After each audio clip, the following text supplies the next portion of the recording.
Good morning. Hey, it's Friday, and look, not a Katie Joy video. Yeah. You know what? I'm gonna get crap for that too, probably. Learn you can't win. I'm just gonna put out what I want to put out. People can watch. They don't want to watch. Well, it's all good, right? But this is actually gonna be a promo for something that I'm doing next month in Arlington, Texas, which I guess is about maybe 20 minutes from Dallas, I guess. Long story short, the Atheist Christian Book Club in that community had asked me to do a Q&A, I guess. That's not really a seminar or something like that. I guess a Q&A would be probably the best way to describe it on a various topic. And they were coming up with some things that they wanted to talk about. But the ones they decided to kind of to highlight was basically on epistemology. So they came up with the name agnostic epistemology. How do we know what we don't know? It'll be in Arlington, Texas on Friday, January the 3rd, 2020. The seating's going to be about 35 people. Is limited, but they expect a full house. The people that have been in this book club before, the people I've talked to this group have been pretty impressive. I mean, they've had Aaron Raw, they've had Richard Carrier. They've had a couple of big names that come talk to them, and I was really actually honored that they wanted me to come discuss this topic. One of the reasons, let me turn down my mic a little bit because if it's distorting, I can fix that. One sec. Here we go. All right, I've cut it down a little bit. So, they asked me to do this because of the arguments that I have in the, well, primarily, I guess, in the atheist community. I mean, it's I think it applies to any community, but generally speaking, is it still starting? I turned it down a little bit. Give me a few seconds to update that because I turned it down like 10 dB. I also put this further away. It's a good mic. I don't need it that close. So they wanted me to talk about some of the arguments in the atheist community that have been making their waves around. People have known them for a while. Same ones I've run for a while. And I also have a web page that actually puts them out very specifically. I also had a video that I put it out very specifically, which is about agnosticism and the burden of proof. Those are on my channel. People could go watch them. But they've recognized as atheists and Christians that my arguments do have validity, do have value, do have merit. They're nothing to be dismissed by fiat, just by going, hey, you know what, these are bad arguments. They're highly considered by both sides, atheists and Christians, and I'm honored by that. And to have them ask me to come to Texas to have them, well, I'm going on vacation to Texas, honestly, which sweet heathen, but got that in there. I'm going on vacation to Texas, and while I was down there, they have this once a month, and so, I have gain on there? Okay, one sec, I can fix this. I thought I turned all that off. 1 second. Oh, you're right. There we go. How's that? Is that better for the audience? My apologies. Nobody ever watches this stuff anyway, so I'm not going to do ASMR the rest of the stream. Yeah. Who was it the other day that didn't know who ASMR was? Oh, never mind. We're not going to get into that. But so the head of this book club had asked me to answer like 10 questions the other day. Actually, it was 8. It was 8 questions, and there's going to be a promo video on that, and I thought we had a good interview. So I don't know where that promo video is going to be. I'll put it out when I get a chance, but this was going to be like a preliminary promo. Oh, now it's too low. I cannot please you people. I can't do it. I just can't do it. I'm not a people pleaser. No, I'll boost it up a little bit. All right. That should be optimal right there because I got rid of the gain because I had Chesh on the other day. When she's on, it just messes everything up because it's Chesh. And so I got rid of the gain and I just put it to a little bit lower setting on the dB, and it should be perfect right now. Hashtag don't need bull. Right? Is that good? We always need bull, but yay? Good? Try to please everybody. It's good. Okay. Oof. All right. So, I don't remember. I couldn't find the questions. I don't know what I did with them. So I was going to go through them this morning, and I went to go find them, and I have no idea what the heck I did with them. I kind of remember what they were, so I give you kind of an idea. But the purpose of this hangout was actually to go over those questions, but I couldn't find them.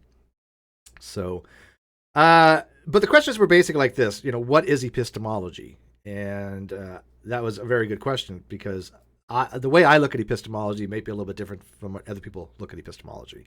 And again, as a layperson, I have the unique perspective on it because I'm not coming from somebody who's formally trained. I'm not coming from a position as if, I'm Ozzy or Malpass or something like that. I started from the bare bottom, philosophical white belt naive idiot 7 years ago. And I recognize this. By the way, I fully admit it. I was inept at philosophy, completely inept at it. I didn't think it had value. But this was before I started getting in the Great Debate community and all that stuff. I mean, I was science oriented.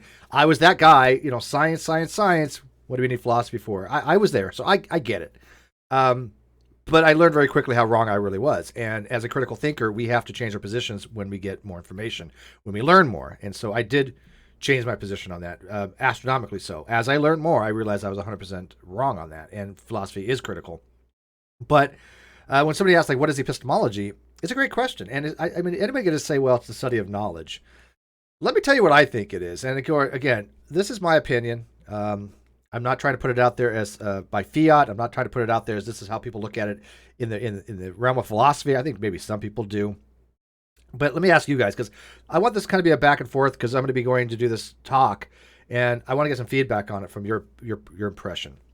And by the way, it's so funny, and I don't mean this disparagingly, but Cheshire and I, we'll get like 500 views, 300 views doing Caffeine Corner, and we start talking about other stuff. But we go to the philosophy, I get 80. I'm not complaining. Don't get me wrong. I understand it. But for everybody who's out there saying, well, people, Steve just needs to do his philosophy science stuff. They're not that watched. I would love to, but they're not that watched, and there's other stuff going on. But people can't say, well, we really want you to have just science and philosophy when there's other stuff that is actually watched that will let people find this channel. Then they can go watch the Philo and Silence stuff, right?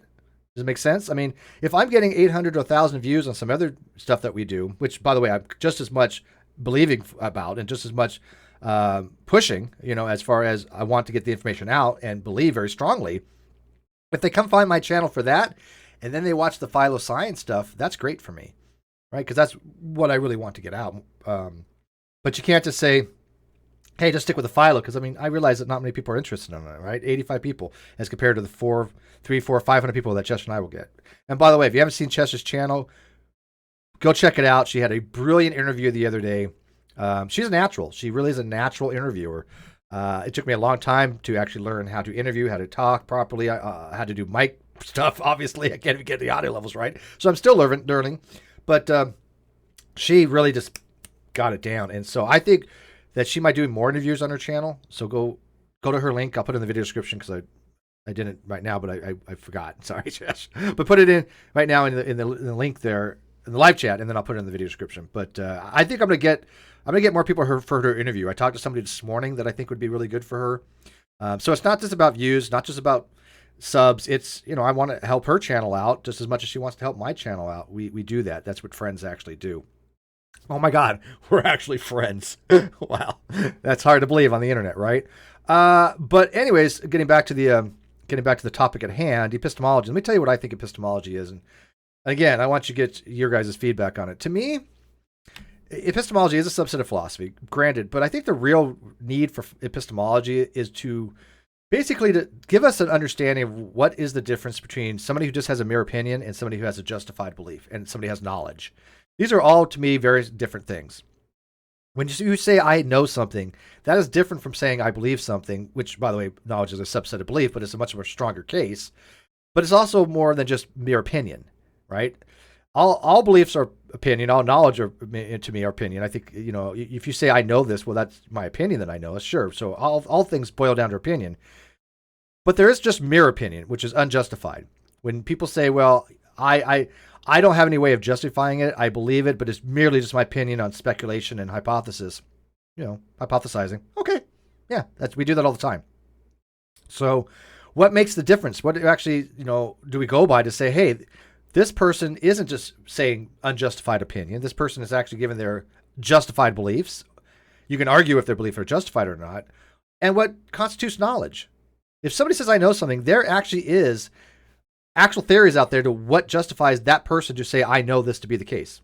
It's not just semantics. It is theories of knowledge out there. There's many of them. Most common is justified true belief. There's justified true belief plus. There's semantic theories of knowledge. There's Tarski's theory of knowledge. There's a whole bunch of different theories of knowledge. And all of them are very complicated. But justified true belief is probably the simplest ones. But you have to meet those conditions, even if that's your one you decide to pick and say, look, I'm using justified true belief as my theory of knowledge, which is basically a tripartite 3-condition thing. 1, proposition has to be true. You have to believe the proposition, and you have to be justified to believe the proposition. If you can meet those 3 criteria, under that, you can say that you know something. There are some problems there with the Getty Air problems that people that know philosophy will recognize. And any belief first conditions are going to have problems. Dr. Linda Zabesky, I think that's how you pronounce her name, she wrote a brilliant paper on the problem with any kind of belief first theory, that you're always going to have some type of Getty Air problems due to what's called epistemic luck conditions. But I think, though, epistemology is how we know things, what it is that we could say that we know things, And so that's going to be how I'm going to approach this particular topic when I go to this book club. So what do you guys think about that? Is that a good way to describe epistemology, of how to describe it between mere opinion, justified true belief, and knowledge? What do you think? Steve, that's because Kevin Corner is a scheduled show and people know it to be for. This popped up random and that'll always get a lot less. You might be true, Helios. Yeah, that might not be the case, but you know what? I'm going to say that's probably not only the case, though, because I run hangouts all the time at different hours, and they all get more than my philosophy ones. If you go look at my YouTube channel, look at the philosophy ones; those are the least amount of views. So I think there's a pattern there that you could probably make an argument that that's probably not the case. I mean, is it part of it? Sure, but not all of it, to say the least. But now they want me to keep it kind of simple. Which is the only level I'm at anyways. But, there is actually more to how we know things and why we know things and what do we know first. And Sosa wrote a paper on there called The Pyramid of the Raft, where he goes into that. I think he called it particularism and reductionism, if I'm not mistaken. Yeah, I don't remember the terms he used. I'd have to look it up. It's been a while since I looked at that paper. But how we know something and why we think we know something, I think it's pretty important. And I think that's what epistemology is. So...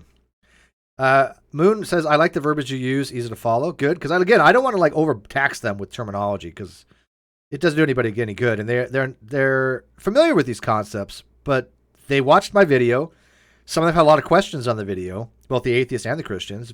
Some of them get right off the straight away said, yeah, we agree with Steve. But others have some questions. So this is going to be questions about my video, where I did it on my channel and on Atheist Edge. And it was a video, and I'll put down the video link in the description as well. It's basically agnosticism and atheism, and I did a PowerPoint presentation. I will admit, wasn't my finest because I was not feeling well. I was really tired, and I could have done a lot better, I think. It's not bad, don't get me wrong. It wasn't up to what my standards usually would be for a presentation, but it is what it is. I'm not going to redo it. And nobody else really even noticed. They're like, seemed okay with me. I'm like, well, I noticed the difference. I was really tired.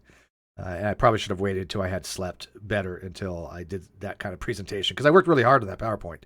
And to this day, nobody seems to have any issues with any of the PowerPoint slides. I haven't had anybody say, well, that PowerPoint, you made a mistake there.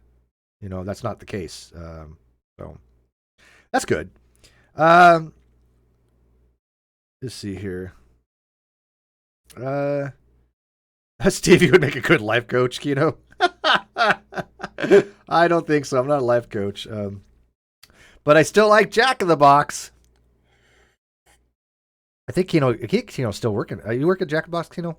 I'm a big Jack in the Box fan. Oh my God, they got good food. Jack in the Box, come sponsor me. I swear to God, of all the fast food places, Jack in the Box is by far the best. The food actually tastes good. I mean, and it fills you, and it's relatively inexpensive compared to most. Mr. Serious, just be sure to not talk super fast. Yeah, I have a problem with that because I try to get a lot of information out quickly, and my brain thinks fast, and so I try to slow down. But that's a good point. Thank you, Mr. Serious. I could have said you're not serious about that, are you, Mr. Serious? Let's see here. Okay, so if you guys want to RSVP to that, I put the link in the video description for the Atheist Christian Book Club. If you're in the Dallas-Fort Worth area, Arlington, it's like 20 minutes from there. Come see us.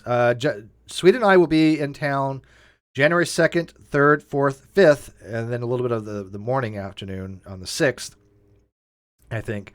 The 2nd, her and I are just going to hang out. The 3rd, we're going to go to this book club, which is on Friday. Saturday, we're probably going to do a meet and greet. Let's see, so 2, 3, 4. The 5th is probably we're going to be sightseeing and doing a bunch of fun stuff, and then on the 6th. So Nikki says no, keep talking fast. You like it fast, don't you, Nikki? Let's see here. That's not sexual. Stop it, people. Wait me a little. It's Nikki. Scottless is talking. Yes, I'm talking Jack in the Box again. I'm telling you, I like Jack in the Box. So still better food review than Tastecraft. Cheshire says, it might be good to decide what the one main thing you want to get through to people. Well, this goes back to the 8 questions that he asked me. And again, I don't have them in front of me, so my apologies. But one of them was basically, what's the distinction between atheism and agnosticism? He says a lot of the group do understand it now. They actually seem to have gotten it. And so a few haven't, but I'm going to be explaining what actually is agnosticism is understood in philosophy, what is atheism as understood in philosophy, what's the distinctions between them. And that's kind of what they want to talk about, because we all know that a lot of atheists have been just, I'm going to say it, brainwashed or indoctrinated. I don't know any other words. I know they're inflammatory and hyperbolic, but they really do seem to fit. That atheism is merely one thing. It's merely a lack of belief. Well, anybody who has known anything over the last 2 years realizes that that's no longer a narrative they can support. That's just BS. It's wrong. It's false. It's just a lie at this point for them to continue that. And so I will be going to this book club, explaining to them, the proper way as understood by philosophy. That doesn't mean that these people don't in those other groups. That means they can use the words any way they want. Nobody's complaining about that. But when you say it's only one thing, that word only is a modifier. And it's clearly wrong when that is not only one thing. In my presentation on Atheist Edge, I came up with like 7 or 8 different things it could be. And that's not exhaustive by any stretch of imagination. So to say it's only one thing is completely incorrect. Yeah, Makina worked there and she's a vegetarian. She's a vegetarian. Okay. Can we do an episode how to use a dictionary? Oh, yeah, I would like that. To explain to people the difference between what's called a synchronic versus dichronic dictionary. Oxford is a dichronic in some ways, not the one that you're used to, but there's an Oxford dictionary out there. There's actually a dichronic dictionary that actually shows word history usage over time. Most dictionaries are synchronic. They only tell you how a word is generally used in the most loosest sense in popular culture. That's how it is. It describes usage. And good thing you asked that, by the way, because Eric Murphy, my buddy from Talk Heathen, made a mistake a couple weeks ago. He and V had a caller that mentions my name, which triggers American Atheist. And by the way, I have never, ever asked anybody to go call on that show. To American Atheist or to Talk Heathen. You don't see my army, my smob army going calling these programs. I would be very much against that. Okay, I don't believe in doing that kind of stuff. But my name does come up because my name is involved in these types of arguments. So this person mentioned my name, and Eric made it funny. Got to give him credit. He said something that's funny, not rememberable funny because I don't remember it, but it was funny. I remember what it was. The guy's name was Catholic Culture, and he's talked to me a few times. I'm not sure if I know who he is. I'm sorry, but Catholic Culture said, yeah, well, I listened to Mr. McRae, and I think he's right on a lot of stuff. Or I'm paraphrasing, probably embellishing, but along the line, Steve's right about some stuff, and he made me Catholic. And Eric goes, "See, Steve, you see what you did now."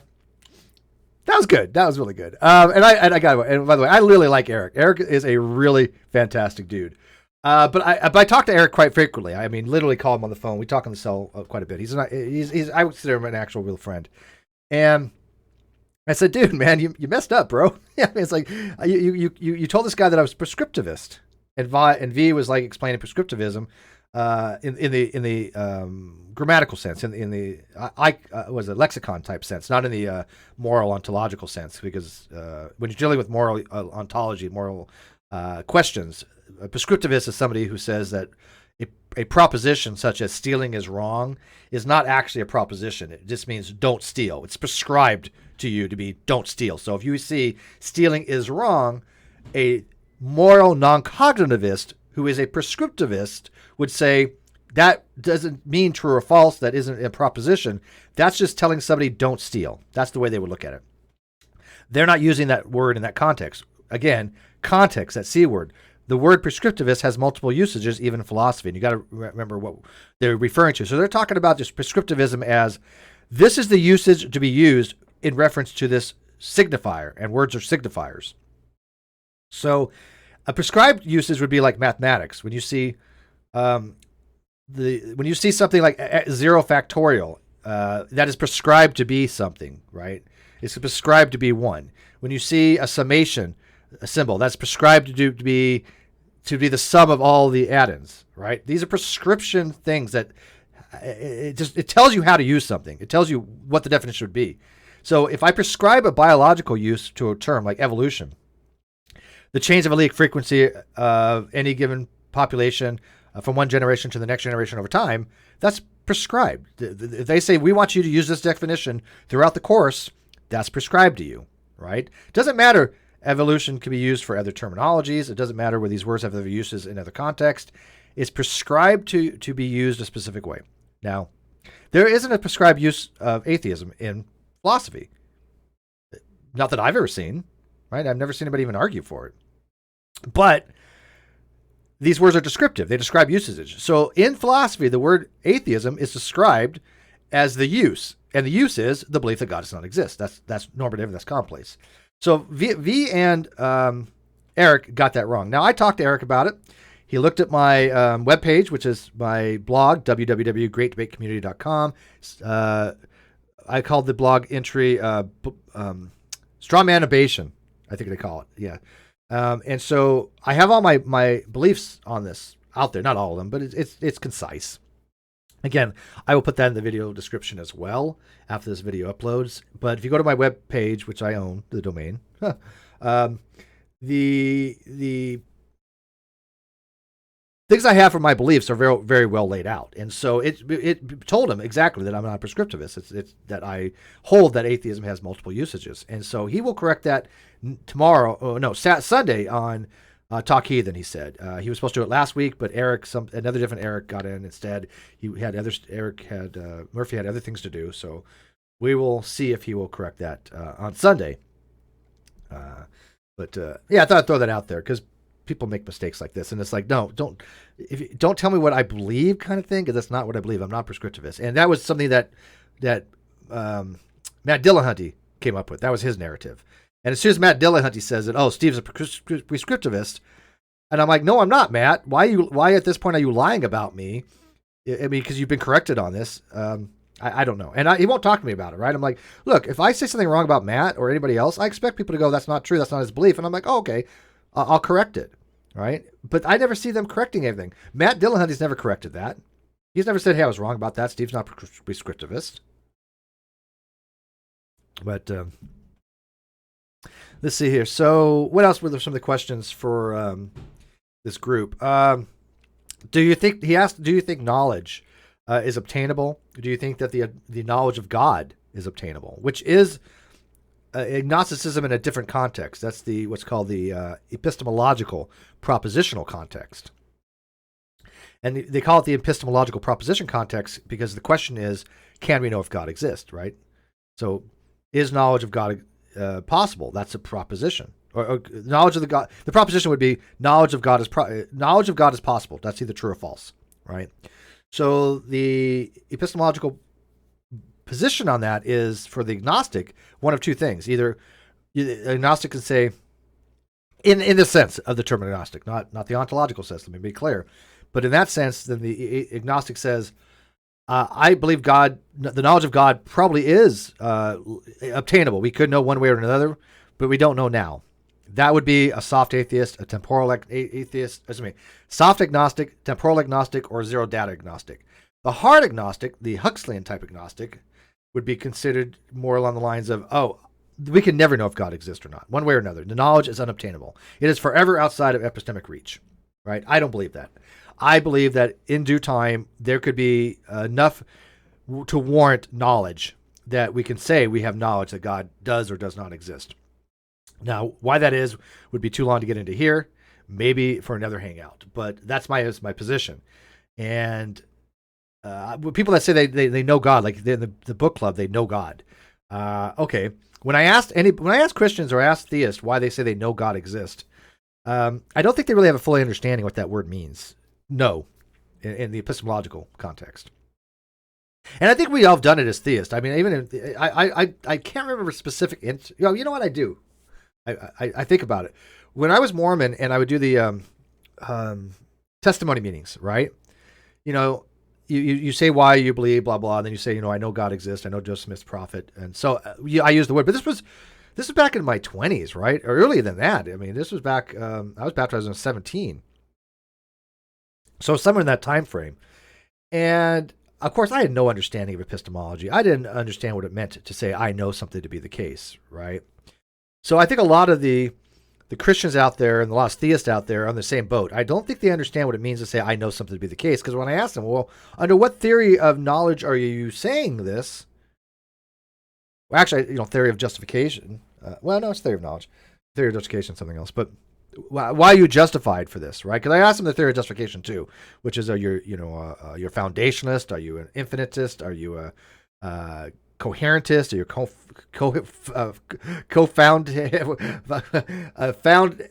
heretist? That's the new one, found heretism. But they don't really know about that kind of topic. So that's why when I go to this book club, I think I'm going to try to expose them to that kind of stuff to say, look, if you think you know God exists, you need to actually understand in epistemology what that actually entails, rather than just saying, because I think they mean I know God exists, but they're using it more as a belief and on an emotional level, right? Because I would have back then too. I mean, I had reasons for why I believed, and by the way, I think they're legit reasons. Don't get me wrong. When a person says, I believe God exists, I don't think they're lying. I don't think they are unjustified. They're justified to hold that belief. The question is, are they justified to claim it as knowledge? Right? I do not think so. Right? I don't think anybody has the justification to say I know God exists or I know God does not exist. Now I could be wrong on that, right? I really can, and I'll take arguments either way.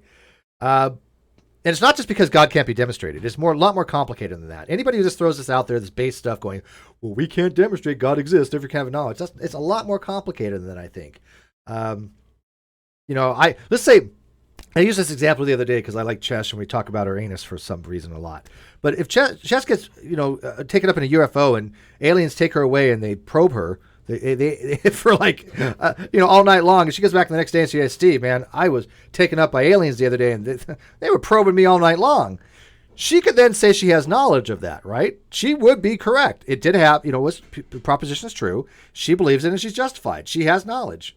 Whether she's going to convince me of not, that's a different story. And I'm probably not going to ask her for a lot of evidence for clear reasons. But in that case, she would have knowledge, even though she couldn't demonstrate it to me. Right? She would have no way to demonstrate to me. There could be some physical evidence, but I'm not going to go looking for it. Again, obvious reasons. But I have to take her. I have to take her experience as a belief. That's the highest I can get. I can't know it happened to her. I don't think, unless I saw it or something along those lines that I had the justification to believe her as knowledge. Right? So when it comes to God, if somebody says, look, if God came down to me and spoke to me, like Mr. Sirius, I'm just looking at the right live chat. So Mr. Sirius is the first name I saw. He speaks to God. God comes down to him and says, hey, Mr. Sirius, I am Lord Almighty, God Jehovah, King of the universe. Mr. Sirius could have knowledge at that point if he's not delusional, but he could have knowledge, right? He basically would have knowledge. If it's true. Let me make this very clear. If God revealed himself to Mr. Sirius, okay? So anybody who says, well, what if it's a dream? That's not part of the conditional. If God exists and showed himself to Mr. Sirius, would he have knowledge? Now, there are some defeaters to that even, believe it or not. There is a brand of philosophy called skepticism. And skepticism deals with, can we even have knowledge? The Peronium skeptic, the academic skeptic says, we can't even know anything. Knowledge is unobtainable. I can literally not say I have knowledge of anything. Some people I can know nothing except for certain things that are incorrigible type beliefs, or positions of like I exist, right? Descartes. And other people would be like the Pyrrhonian skeptics who say, nope, I can't even ask the question of whether we have knowledge or not. I have no idea whether we know if knowledge is unobtainable or not. They're the diehard skeptics. The furthest out that I could possibly think of would be the Pyrrhonian skeptic who says, yeah, we don't even know if knowledge is even attainable or not. So even if Mr. Sirius saw God, the Pyrrhonian skeptic would say, well, you still can't know that. But I'm not a Pyrrhonian skeptic, nor am I an academic skeptic. I am, in the philosophical sense, not a skeptic. And I know a lot of people have a hard time with that. They're like, well, this is a skeptic community. Yeah, but they're using the term as ordinary doubt. They're using the term differently. In that, they're using the term skeptical to being, don't be kind of a critical thinker. Don't believe everything at face value. Don't believe fantastic claims without some kind of justification for it. Yeah, of course. Yeah, totally. I believe that, right? In that way, I'm a skeptic. But in the philosophical sense of the term, no, I'm not a skeptic. Although I do know some. Chris Hansen's. I think he's a. Is he an academic skeptic or he's full Pyrrhonian? He might be. I think Chris Hansen is a full Pyrrhonian skeptic, if I'm not mistaken. But I have to ask him. I just talked to him the other day. He wanted me to do some Bible history stuff with him. I'm like, dude, me? You want me to do Bible history with you? I'm flattered, but what the hell do I know about Bible history? Like zero. By the way, I'm cool when I say I'm inept at something. It doesn't bother me. It's not an insult. When I tell people they're inept, it's not an insult really, because I tell it all the time. You're inept at epistemology. You're inept at mathematics. I'm inept at a lot of subjects. I am inept when it comes to the Bible history. I'm just fine with that. I don't know why you asked me for that. All right, so what are some of the questions? Well, those are the big ones that he asked. And what do you guys think of that? I mean, this is going to be streamed live. Yes, it's going to be streamed live on YouTube on their channel. I think they have an Atheist Christian channel. I don't know which it is, but I will get that out there before we have it. All cards on the table. I've never done something like this before. I've given training things. I've done seminars. I used to train people every week at Kohl's, new recruits. It would be like, a dozen or so, two dozen. And I used to do training in the military, obviously. I would have lectures where I would have, there'd probably about, I would guess me in between 1 and 2 dozen or more, maybe up to 30, I think one of the biggest. Lectures, right? Because you have to be off watch in order to go to these lectures. But we would all have to do a training seminar every so often. I did one on reactor kinematics and how temperature and pressure do all this kind of stuff. And I remember doing something on O-rings or gaskets. It was gaskets on how to make a gasket. But because when you're out at sea, I know this is kind of tangential, but welcome to my channel. When you're out at sea, you can't just order a part, right? You have a fabrication department. You have a manufacturing department. And you qualify, you don't have to qualify, but I qualify what's called propulsion plant craftsman. So I would be in the machine lab. I would do all that stuff, the lathes and stuff like that. By the way, he did it. Not my thing. The people who do machinery, God bless you, because that's the hard work. And I always cut myself that. That's, when you're drilling into stainless steel and you get these shards of metal that come out and they're like coiled and you move them away and they just rip you to shreds because you're an idiot. That's me. But when you make a gasket, you can't just order another gasket. So you have the gasket stuff and you have punches and you measure it all out. You measure the holes for the flange and you pop it out and So you have to fabricate your own stuff. Oh my God, a super chat. Wow, I didn't expect that for something like this. Aussie Globehead, 50 Australian. My wallet is too heavy, so I thought I'd send this. Aw, that's thank you. Well, Merry Christmas to you, Aussie Globehead. I do appreciate it. As people had known, it's seasonal, and I get it. I really do. We're all tight. My cash reserves have been really low. I had to dip into some funds just to pay off Leslie the other day because I didn't have enough. I told her she was get paid that day for her fundraiser, and I keep my word. And I didn't have enough cash reserved, and so I had to dip in something that I don't like dipping into. But I had to. I had no choice. I keep my promises to her, and we're all hurting. And so Patreon has gone down for seasonal. It's down 30%. It's down 14% subs or Patreons because you have the financial amount, which is about 30%, and then you have the amount of people that have Patreon to you. That's down like 14.1%. And I think it's seasonal. Only 2 people said it was because of content. The other people are like financial reasons have changed, and I totally understand it. But I had somebody today on my Facebook saying, "Well, Steve, you know, don't, people, everybody's in need. And I'm like, wait a minute, I'm not in need. Okay. I don't want anybody to think that I am okay. I help out other people. I want them to be just as okay as I am. And they're more in need than I am. Like Leslie was. That's why I gave my super chats to her. That's how it should be in a community, I think. I'm not in need. I'm not hurting. I just have low liquidity because I spent it for a vacation that I'm going to for this thing, this what we're doing here. We're talking about this whole book club thing. That's part of this. I'm going to there, and so I spent a lot of money to get me and Sweet Heathen there, and then I've got a little bit left for hotels that because I thought I was going to be staying with TJ Tuttle. That kind of fell through. I didn't realize he only had a 1-bedroom, so. That kind of fell through. 5 nights that I'll be spending for a hotel for her and I. Which, by the way, not complaining. Separate beds. What are you people? Jeez. Yeah, right. But it adds up, right? And so my Patreon's gone down. It's kind of been offset a little bit by the views and the super chats. So it's not like my overall net has gone down, but still, my Patreon is my baseline. And it also means how many people are watching and supporting. And every message I get on Patreon means the world to me because I got one today and I even told them, dude, you don't even know how much this message even meant to me, that you can see through a lot of the drama that's going on. And you know that I'm going to be out there doing what I do when I like and what I want people to be informed of, regardless of the consequences. I don't care if I lose subs. I don't care if I lose Patreon. I want to do what's right and what is ethical. And I will always be that way. I've always been that way. That's why the core people on my Patreon, those are why they've stuck by me, right? But yeah, it's been seasonal. But maybe one of these days we'll do a Patreon drive when it gets a little bit better. But I do try helping people out as much as I can. But I only want people to Patreon because they like the content. I'm not in any need. It's only if you like the content and you want to support, because we're going to be doing a lot of stuff coming up here. But the only thing I think is, it did bother me. This did bother me. I'll admit this. 2 months ago, I told people things are going to be a little bit different for a couple months, right? Things are going to be a little bit out of the ordinary. We're going to be talking about other things, but it's not going to be as much as it was before on the stuff that we had, because I'm saving that for the Non Sequitur show. So just bear with me for 2 months. And a handful of people just couldn't. And I get that. I'm not disparaging them. And that's fine. But when they say, well, Steve, your stuff's changing a little bit.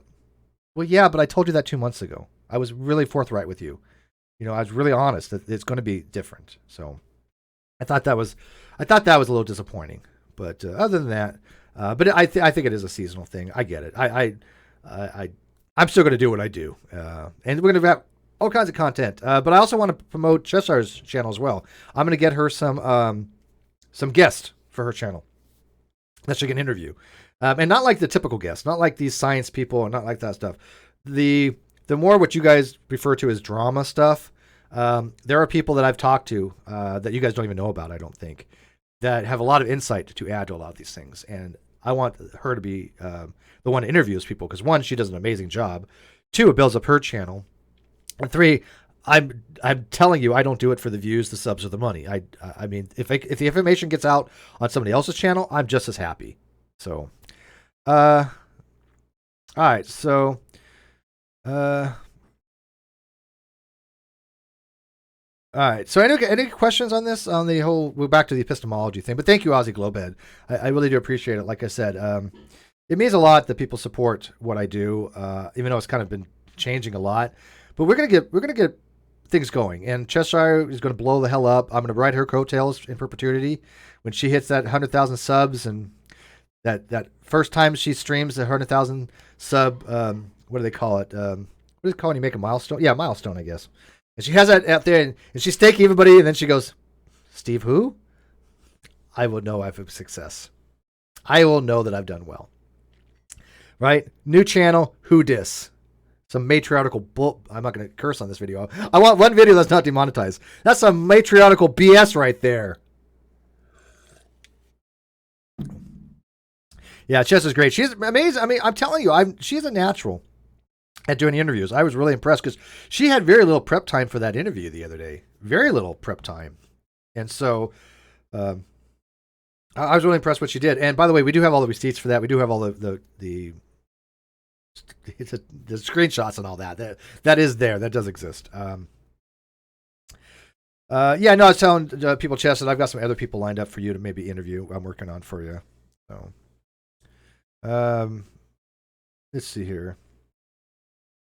Yeah, Chris, it's not drama. It's not drama. It's the principle to call it despicable people. Yeah, and I don't even care anymore if people call it drama. If somebody calls it drama, to me, you're not really helping anything. I think you're part of the problem. But if you want to call it that, be my guest. I'm just not going to fight I cannot no longer fight the menial fights any longer. I just can't. I don't have it in me.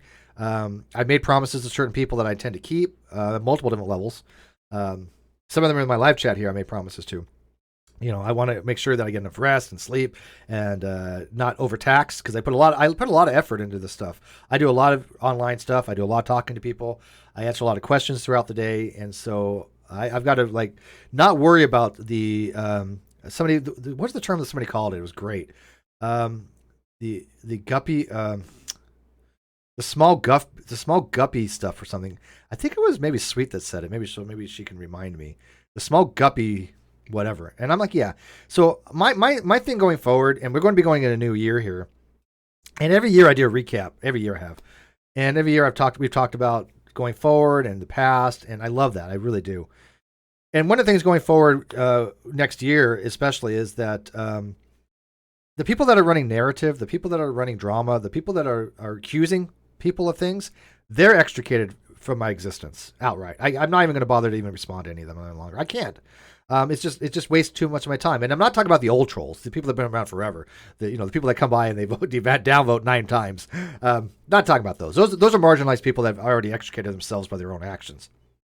But my friends, even my friends, I'm happy when they question. I'm happy when they ask legit questions. But if one of my friends comes at me and says, "Hey, Steve, you lied," blah blah blah, they're not my friend. Okay, because that's not how friends approach other friends. Okay, I would never go to anybody like Sweet Heathen or Cheshire or Reds or Nick Suter and say, "Dude, man, you lied." That's not going to be my first thing. That's going to be my ultimate last thing. And that even then, it's only if the deduction would mean there's no other possible explanation, right? Because that's the difference between us and them. Conspiratorial people always start off with the position that somebody lied, somebody was dishonest.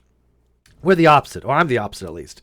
And I want the people in my circles to be the opposite. That's the last thing you should jump to, right? It should be, let's get to the facts. Let's see what we can figure out. But when people say that I've lied or committed fraud or anything like that, you're done. You're done. I have no compunction next year to just block anybody who runs that narrative. And you can run it all you want. There's a million channels out there. You can do do your thing. But I'm not going to respond to it any longer. Now, if you come at me and say, "Hey, Steve, this looks really weird. Can you help explain it to me?" Yes, I'll sit down with you all damn day long and do it. Absolutely. So I came up with a little list of things, basic of how to criticize people properly. It was to me, but it's not just me. And I'll get to super chat in a second here. But basically, is don't accuse people of lying. Don't and being dishonest. Don't come after them sideways. Don't try to run narrative. Listen to the answers. And there was 5 different things. I have to we'll do it on the show for next year, but I think these are policies that I'm going to be implementing, and also the 4 C's. Context. Jess has it written down. It's context, principle of charity, clarity, and what was the other one? Conviction. I always get these confused. There's so many of them. You think I know my own 4 C's by now, right? We're gonna have to write those down. Okay, so Helios, $50. Thank you, buddy. I won't give money for nothing. I want to know what you mean when you claim that science doesn't lead to truth in it. Even you claim Philo is required to interpret science results into understandable knowledge. Wouldn't science be the lead? Okay, great question, actually. Okay. I don't remember saying science doesn't lead to truth. I think science is what we observe something, right? We observe a phenomenon, and we start off with the position that natural events have a natural explanation. Natural phenomenon has a natural explanation. So in science, it's guided by the philosophy of methodological naturalism. That means that we cannot posit a supernatural causation. You see lightning, you cannot posit Thor. Whether Thor did it or not, that doesn't work in science. Science excludes that possibility by fiat. That's the methodology. So what science attempts to do is tries to figure out what is the underlying reasons for something, the mechanisms. What's the reason why this observation happened? What caused that lightning to occur, right? And by reductionism, you can keep going further down that line of how technical you want to be of how that lightning struck. You wanted to start off and say, well, the explanation is you had a disproportionate amount of potential from a cloud to the ground, and therefore you had an arcing to overcome the voltage differential, causing a spark, which is basically what lightning is, and then you see it. Yeah, okay, so very basic. But there's a lot more technical things than that, with the leaders and how it gets ionized and how it breaks down to potentials. There's a lot of things with lightning that's very complicated.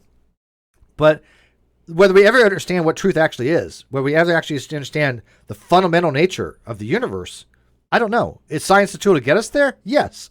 But philosophy determines if we've gotten there or not, I think. Right? Because philosophy determines, have we reached base level? Have we reached naive realism? Have we reached what actually is the case that does exist? Do colors really exist? Do forms really exist? Do objects really exist? Mereological nihilism says that objects don't even really exist, right? They don't. They're just rearrangements of atoms, like a picture in dots. If I have a picture with dots on it, that dots exist. The picture we can see, but does the picture really have any existence? Does it have really any ontological existence other than merely a representation of something by dots? Think about that. I mean, is a picture something that really exists? We can say that the frame exists and the canvas exists, but if it's just dots on a paper, well, then if I move all those dots somewhere else, it's no longer a picture. Same thing with us. If we move our atoms, do we really exist? Or does an object, independent object, really exist? Mereological nihilism says no. And by the way, Nick Studer, I believe, wrote a paper on this at one time for his master's class, so you might want to talk to him about it. Let's see here. Does that help, Helios? So I do think science is the way to at least explain what we believe to be truth. But when you use that word belief, you're now in philosophical lands again.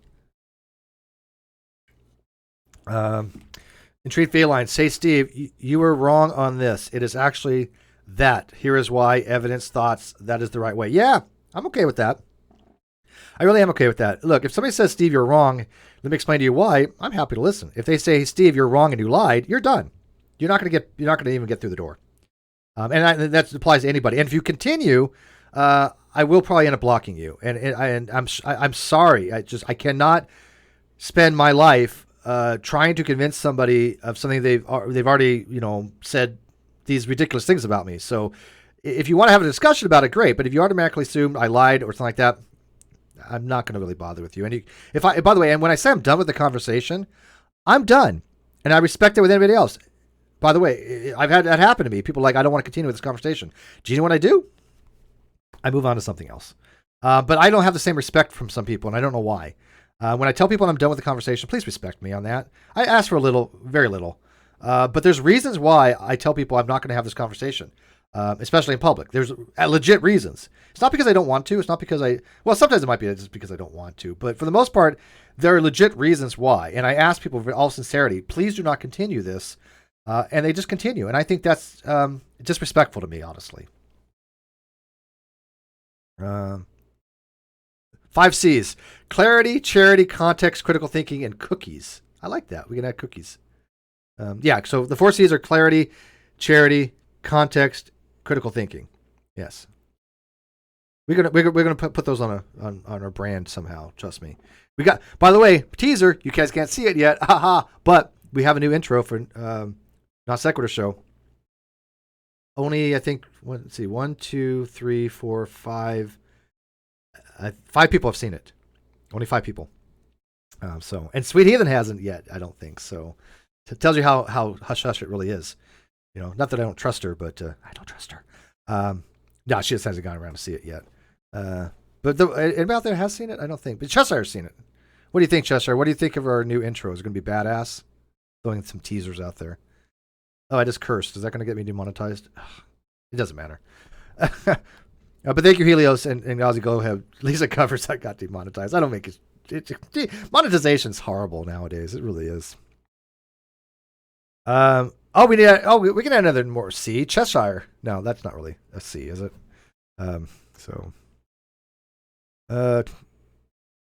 Cheshire made it. No, Pio Canal. Canal 2 made it. Chanel. Pio Chanel 2. I think that's pronounced his name. Really good. He's brilliant.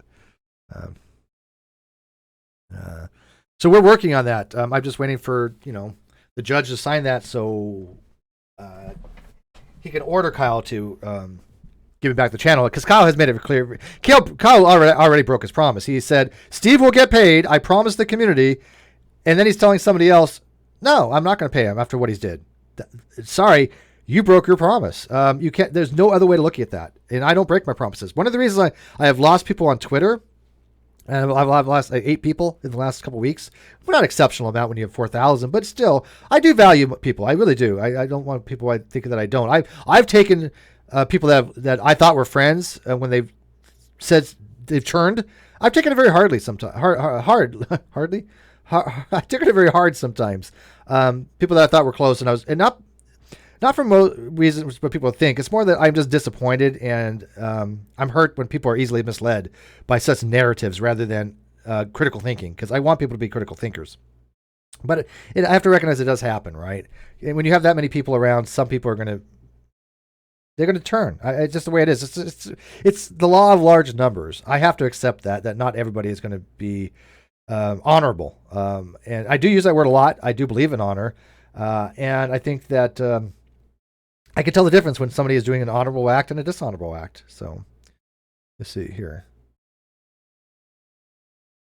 Yeah. Oh, and cult. We can add cult, because I guess we're a cult now, by the way.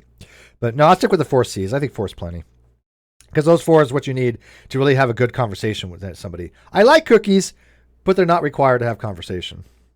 Ooh, conversation. Another C word. Damn.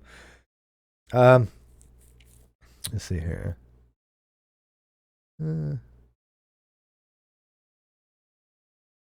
Okay, well, anyways, like I said, I mean, I don't know how long you guys want to go. I'm just kind of chatting at this time. This was something I just came up spur of the moment. It's getting close to an hour. I'll keep it under an hour because it's 51 minutes in. So at the 60-minute mark, I'm probably going to end it. But the link to go to this event will be in the video description. Cheshire's link to her channel will be in this video description. Her Patreon also will be in this video description. She wasn't a part of it, but I got to make sure Chess is taken care of as well. But friends, right? And also starting next year, I've told Chess that I will be giving a percentage of the super chats to Chess from Caffeine Corner starting from the first of the year. And I've hired Bull permanently. So he is a paid position now. I want to make sure my friends are well taken care of. And so that's the least I can do. Let's see here. Oh, and yes, Sweet is actually paying me to be her friend. That is true. Yes. I'm just kidding. I would totally do it for free, right? People really like these cookies. Okay, I tell you what. We'll have a caffeine corner where we just sit around and have conversation and cookies, I guess. If Cheshire wants to make some cookies, and she'll do it on Chesscraft on my channel. She'll do a Chesscraft. Well, I don't know if she's going to move Chesscraft to her channel or not. I don't know. It's her thing. I don't care. But if she wants to do it on this channel, make some cookies, why we just talk, I'm okay with that. What are your plans with that, Chess? Do you want to move Chesscraft to your channel, or do you want to still here? I mean, it's your thing. Hand sanitizer. Have you thought about setting up an open chat like this weekly? Well, yeah, sort of. I mean, I do them weekly. I mean, we do Rum and Coke nights on Saturdays. We do, I'm doing Steve Unleashed, which is just me doing this, but only a little more aggressively. But I've only done like 2, I think. Yeah, no, I like the Q&As. I'm going to have a Patreon meeting tomorrow, 10 a.m. Pacific time. The link will be going out to my Patrons. I've got about 124 Patrons, which is pretty good for a channel that only has 14,000 subs. Not even 14,000 subs. So I recognize that I am very grateful to have 124 Patrons. I had 140, so it did drop down 14% from last month. But I don't think it has anything to do with the context, because those people dropped like declines and things of that nature, or financial reasons. And I already made a screenshot for this, so somebody else out there, like Katie, can't spin it and go, oh, look, Steve's losing subs, we're talking about this. Well, that's not necessarily the case. It might be, but I don't think it actually is. And if it is, it still doesn't matter. I will lose half my Patrons before I let people get away with the things they've been getting away with. But anyways, yeah, I'm going to have a Patreon meeting tomorrow. So even for $1, become a Patreon. I'm not doing a Kyle thing. Even if you aren't a Patreon, you're welcome to it. I'm not going to play this game where you're going to only hang out with me if you do tier 5. No, screw that crap. Look, if you want to come to the Patreon meeting and you're not a Patreon, as long as you're a vetted person and I know who you are, come on in. I don't know why people wouldn't do it any other way. Because those people who aren't Patreons, they go to a Patreon meeting and we can just sit there and bullshit and talk. Like, I now know I'm not monetized. We can just BS. They might become patrons later on, right? I don't understand this exclusive mentality. And I got to tell you, anybody who just makes your live chat members only can suck it, okay? Straight up suck it. I don't have a join button. YouTube never gave it to me. But if I ever do get a join button, I will pledge to you now, I will never make it members only unless there's an absolute reason to, like multiple trolls coming in and I have to just to eliminate them, right? Or something like that. But to do a money grab, you've got to be out of your mind. That is some slimy ass. That's some BS right there. So I'm just gonna say that outright. I'm not saying who does that, but that's some slimy ass BS. Let's see here. Oh, hey Trina. Trina's out there. By the way, you gotta get Trina out of her shell, man. That girl is smart, funny, intelligent, attractive. She could go far. She could have 1 million subs if she wanted to. I don't think she wants to. She says she's socially awkward. BS. But I think she could really make something of herself on YouTube if she really, really wanted to. And I would be happy to support her. I think her stuff is funny as hell. By the way, I just got a message from my daughter. So I don't know if you heard that beep. Whenever my daughter messages me, it comes up a G plus thing, you know. So, but she and I may head out later on today. So, yes, she really does exist. And no, she's not a paid transgender psyop Russian person. She's she does exist. Let's see here. I keep on going past for stuff. Okay, there we go. Now I'm back. I keep watching the live chat because I'm sorry, if you do a live stream and you don't really watch the live chat, I'm not really thinking you're interacting much. When I started the Non Sequitur show with Kyle, he didn't want to have live chat, believe it or not. Straight up fact. Hashtag fact. Hashtag fact. He did not want to have live chat. And I told him, dude, that's a bad idea. I was like, you've got to have a live chat. You got to have the interaction with the fans. If we ever got them, right? You know, the people that are watching. I don't think I used the term fan back then, but the viewers. He didn't care. He didn't want to. I don't think he really had any attachment to the fans that I did. I had an emotional connection with them. I wanted the Non Sequitur. I thought was a community. I thought it was actually people that really gave a shit about each other. And that's how it's going to be again one day. So don't give up on that. But Kyle was not the right person for that. I don't think he really had that in mind. Because why would you turn off your live? Why would you not have live chat? That just is nonsense. Yeah, Trina, you already do. You and Ashley are awesome. Although she's definitely out of your league. Laughs in the corner. Oh, I know she is. Yeah, I'm well aware of this. I'm not an idiot. That's why I keep her at a distance. This is why we're only like, just really, really, really good friends. Because I'm not an idiot. Let's see here. She can only be seen with me like once every 2-3 months in public. That's a stipulation. Yeah. Let's see here.